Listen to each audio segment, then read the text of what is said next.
starting with the game that Brady is going to be at. Big test for Ohio State. I'm going to stop short of that. I'm going to say biggest test so far for Ohio State. Is it going to be a legit test, though? I think it will be. I mean, look, this is a challenging place to go play. Some people will say it's the most challenging, considering 100,000 plus in there.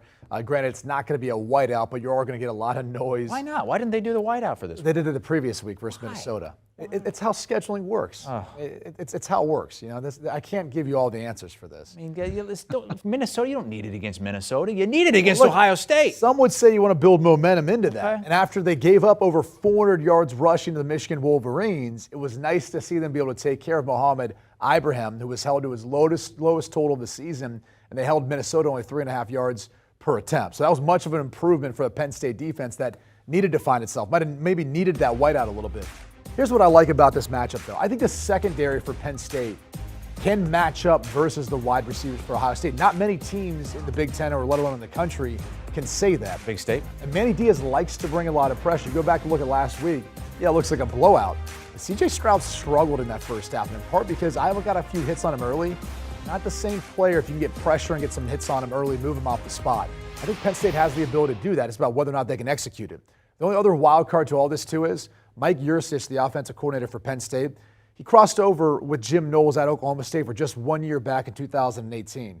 So you better believe both the Penn State offense going up against that Ohio State defense, there'll be some cat and mouse games going on. They understand each other's schemes, the weaknesses to that. I think that helps Penn State keep this one close at home. So I'll take the points of Penn State. Ohio State wins, but I think this one's going to be close.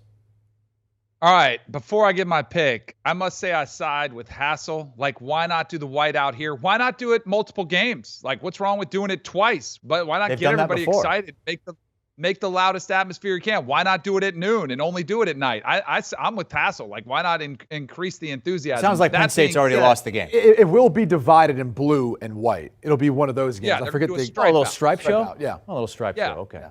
A little stripe out. Stripe out. So as far as the pick goes, I'm with you, Brady. I do think Penn State can keep it within this number. I think this is a better matchup for Penn State than when they played Michigan, where they gave up all those rushing yards. Michigan, they couldn't match Michigan's physicality. But from what we've seen of Ohio State, they can be physical, but they want to stretch the field vertically and get those big pass plays. They can run it. I think they're going to be tested to try to run it against Penn State's defense. But I'm with you. I do think they'll have more success there. And I think Ohio State's defense is going to get tested with the run game of Penn State. This will probably be one of their bigger challenges to stop the run that they've seen this season.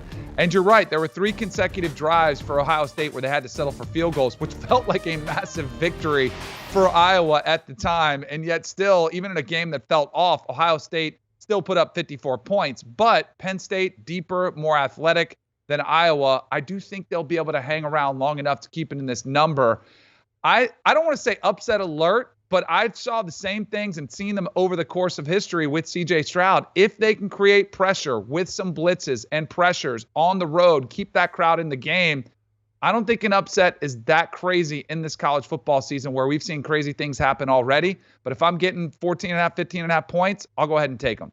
Danny, going out on a limb, saying the Penn State offense is a little bit better than Iowa's, the one Ohio State saw last week. Yeah. Just a little bit. Especially when your defense outscores your offense. That's a problem.